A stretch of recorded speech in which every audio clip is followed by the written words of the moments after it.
So as you remove the hoses, just a little fuel may come out. You'll have the catch tray underneath, and you collect it. And of course, afterwards, you have to dispose of it. But very little fuel will come out.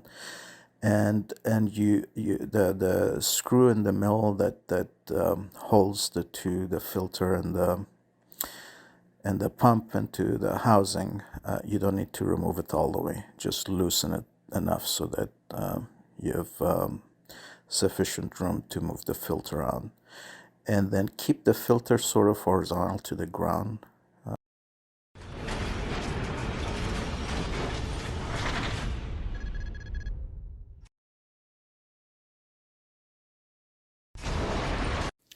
Hi and welcome to my channel. In this video I'll show you how to replace the fuel filter, and for that matter the fuel pump. Even though I'm not doing it, it's very similar to what I'm doing with the fuel filter. They're right next to each other.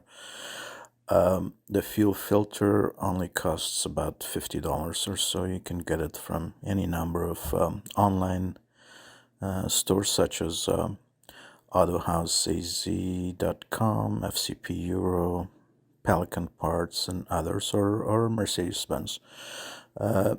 You just noticed the 3 slides I put in there. Those are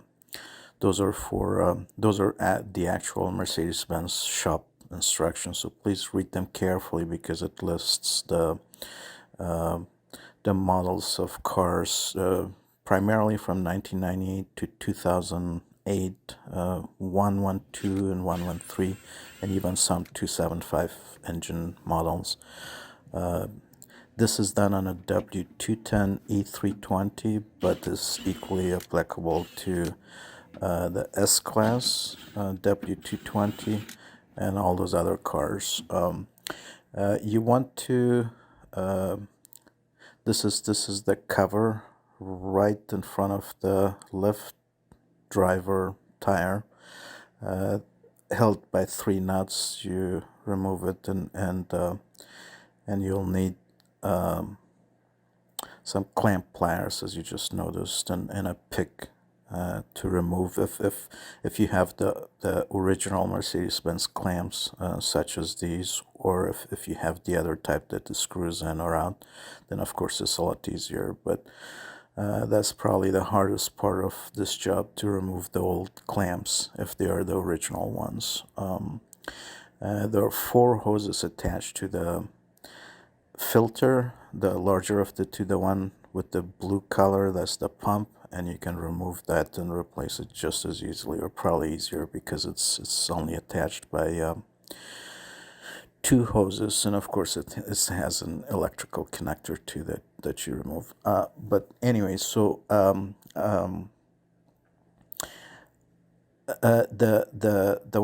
the clamp you see with the red handle, you'll need hose pinch pliers, but the ones I'm using 3 of these wood pliers that I got from Home Depot. I use them also to compress the pistons when I'm doing brake jobs, brake pad replacements.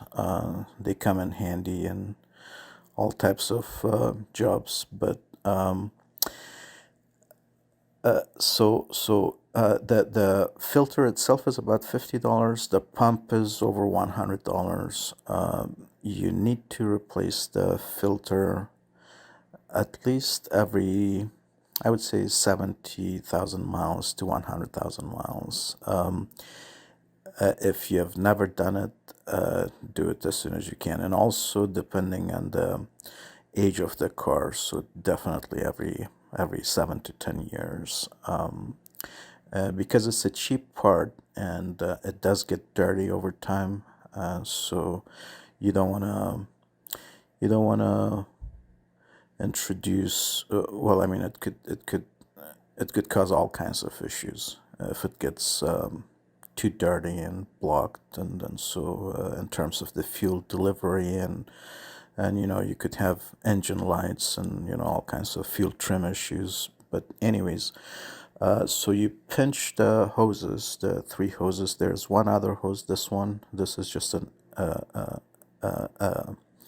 an air hose, so nothing will come out of there. But if you pinch the three hoses, then very little fuel will come out. You'll need a catch tray, of course, to and a fire extinguisher just in case, and you want to avoid smoking or anything of that nature. You see the arrow on the new filter. Of course, you want to compare the old and the new before you do any of the work, but the arrow goes towards the back of the car. So as you remove the hoses, just a little fuel may come out. You'll have the catch tray underneath, and you collect it, and of course afterwards you have to dispose of it, but very little fuel will come out.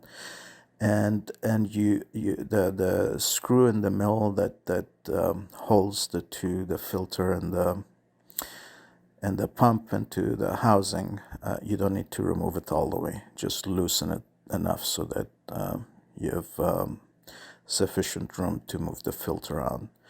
And then keep the filter sort of horizontal to the ground once you remove all the hoses.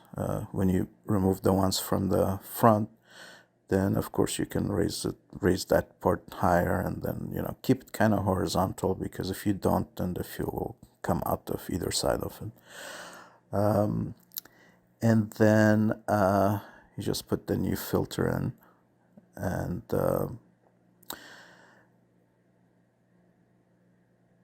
of course it might help if you have this video, but you can also take photos to make sure that you put the new filter in the correct orientation, and then you can use the old clamps, of course, but it's best if you can buy new clamps. You can get the clamps. You can buy an assortment of different size clamps from Harbor Freight or Amazon and other places. So I'm replacing the original ones with these from Harbor Freight. I don't know, just 100 of these clamps were less than $10 or something. And in this case, I forgot to remove the old clamp first, but you need to remove the old clamps first and then put the new clamp in, and then connect the hose to the filter. So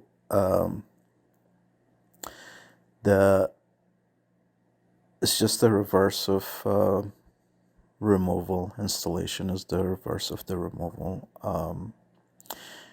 And you want to inspect the hoses for any cracks, or if they're too old and brittle, then you might want to replace the hoses altogether.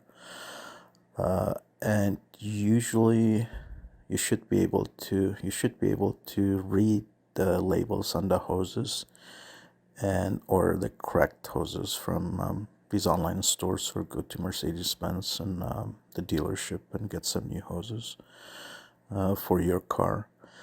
But hand tighten the clamps, don't over tighten, of course, and then prime the fuel pump by when you're done, by turning the key to the just short of the turning the engine on to the second position, and do that, and then turn it off, and again 2-3 times. So and if the door is open, you should be able to hear. With the S-Class, it's harder to hear, but you should hear the fuel priming, making it to the engine, and then turn on the engine. If you don't do that, that's okay too. It will just crank a little longer. So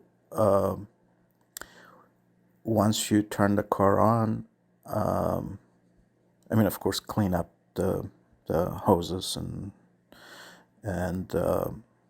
then turn the car on and inspect the new filter, the connection points for any leaks, and then put the cover on, lower the car. And I forgot to mention, but I have it in the instructions, so you want to, it's best if you can raise all 4 wheels. If not, the rear wheels, And you can also get away with just a rear driver wheel. You don't have to raise the entire car. You'll just have less room if you do just the rear driver wheel. But if you do all just the rear of the car, the two rear wheels, you'll have enough room. But if you do all four wheels, you'll have more than enough room. Anyways, I hope you find this video of use, and talk to you soon. Bye bye.